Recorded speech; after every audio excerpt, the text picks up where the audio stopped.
Hey there, Glenn with the Toy Temple, and today we've got the very last Bandai Power Rangers Legacy action figure they'll ever put out.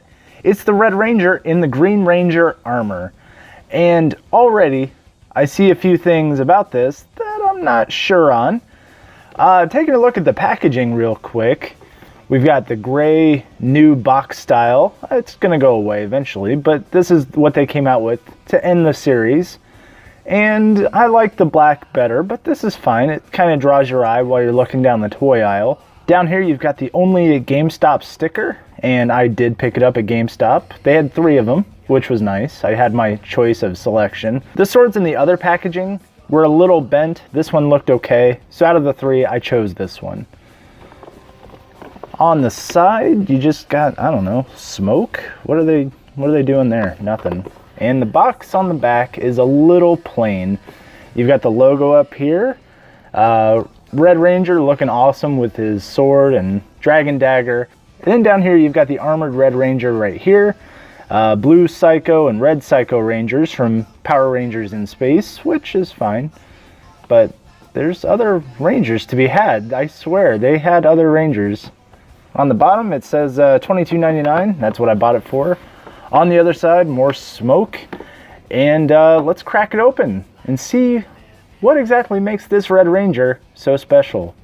And here's the Red Ranger out of the packaging, and he looks honestly really good. I mean, it's the same body style we've seen with every other Legacy Bandai Power Ranger release, but I've really wanted the Gold Ranger, but I've really wanted the Red Ranger armor. And I finally have it. I'm very happy with it. And it looks really good. It looks just like the show. The accessories are super nice with it. They actually kept the gold. And I like that. That said, there are some issues with the quality control. Mostly with the paint. Now, with the paint, as you can see on his arm, the diamonds get a little sloppy right about there, and then it just kind of gets a little smudgy. Same thing with the boot down here. These 2 diamonds are sort of just kind of clumping together, and I don't like that very much. As you can see, the diamonds are supposed to be clean, pointy, but right on that one boot, they're just sort of just running together. And that's kind of hard to look at. The paint though, initially when they released an image of what this was going to look like, these bands were white. And thank goodness somebody caught it, because that would have been very disappointing. Another issue I had with the paint was the mask actually on the Red Ranger on this release, because on his face it's silver and it's not supposed to be silver. It's white, and I'll show you on the other one what I mean. I'm going to use the power sword here as a little pointer, but if you notice right here, the original Legacy Red Ranger has white all around his teeth, and it actually goes underneath the visor right there. And along the sides of his mouth, the silver extends all the way to the outside. Now this one, this is painted silver right here, and the silver here does not extend out all the way to the side of the mouth. And there is no white underneath the visor. I don't know why they couldn't just complete it. And it's very frustrating, because if you took this head and put it onto this would have been my favorite. But they messed this up big time. Articulation wise, he's your basic Bandai Legacy release. He's got the double jointed elbow, double jointed knee.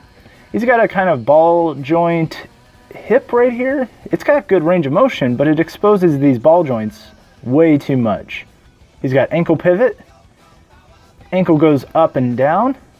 Boot cut goes 360 all the way around. He's got waist movement. Shoulders would go all the way around, but the gold will definitely get in the way right there. He has bicep swivel. He's got wrist swivel. And to be fair, these joints are a lot tighter than other releases I've seen. It actually feels like he's not going to fall over on your shelf, which is A huge improvement. It just comes way too late. Head would be able to turn all the way around, but I don't want to scratch up the gold paint. Taking a look at the accessories real quick, we've got the Red Ranger Power Sword, and they painted it very nicely. Gold all the way etched on the handle. The T-Rex coin right here, painted fairly well. You can kind of make out what it looks like. The gold right here looks good. 2 dots for those blue gems. And along the sword, they did etch in the little squiggles on the blade itself. Same thing on the other side, so it's not just a one-sided deal. They actually did both sides of the sword, and it looks really nice. The dragon dagger looks nice and gold with the dragon symbol right there. The flute part has a little bit of gold on this side, not on the other side though. They kind of missed out on that. The silver blade looks good. All the individual flute holes have gold right here, looks good. And the handle is missing some gold right there, but that's forgivable. You've got these 2 little pouches, which hook onto the sides of the Red Ranger. And I'm probably not going to display them with them because they're kind of bulky and they get in the way.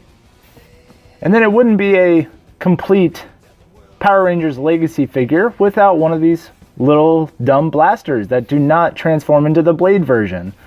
The paint is fine, but they're mostly for display and they fit right inside the holster. But they don't really do much. They don't turn into the gun, they don't turn into the blade. They're halfway between both, and I don't like that. And here's your size comparison between Jason, Jason, and Jason. And it scales just like the rest of them, 6.5 inches on the dot. It's very good, and I'm very happy to have all the Jasons in this line. And one more size comparison between Green Ranger and Red Ranger, both wearing their dragon shields.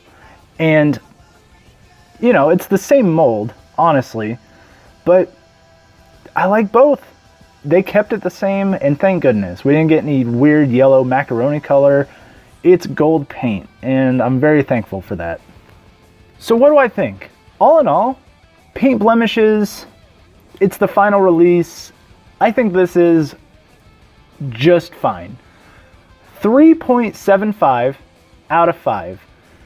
It's definitely the last of the Legacy collection that I'm going to pick up. But I'm happy I did, because it's nice to just put this line to bed. There were mistakes made, sure.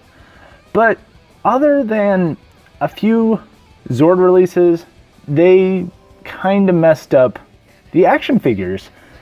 And this one, I feel like they still didn't get it quite right. And come 2019, when Hasbro starts releasing more images of the Lightning Collection, you know I'll be the one to pick some of those up, because I am very excited to see what they have in store. So with that, thank you very much for watching. Check us out on Instagram and Twitter at The Toy Temple. Hit like, share, subscribe. We always love to hear what you have to say down in the comments, so leave us a comment down below. And remember, you're never too old to enjoy the things you love. Bye, Bandai.